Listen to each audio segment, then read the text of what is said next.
بسم اللہ الرحمن الرحیم۔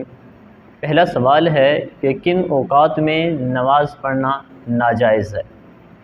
3 اوقات ایسے ہیں جن میں نماز پڑھنا ناجائز ہے۔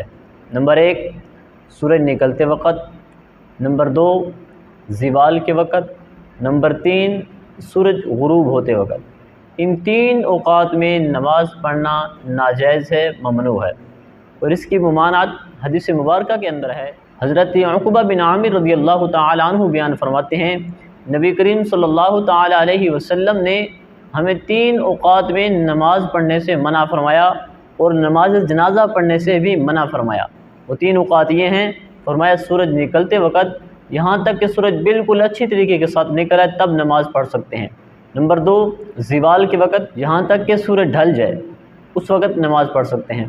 نمبر 3 فرمایا سورج غروب ہوتے وقت، اس وقت بھی حضور علیہ الصلوۃ والسلام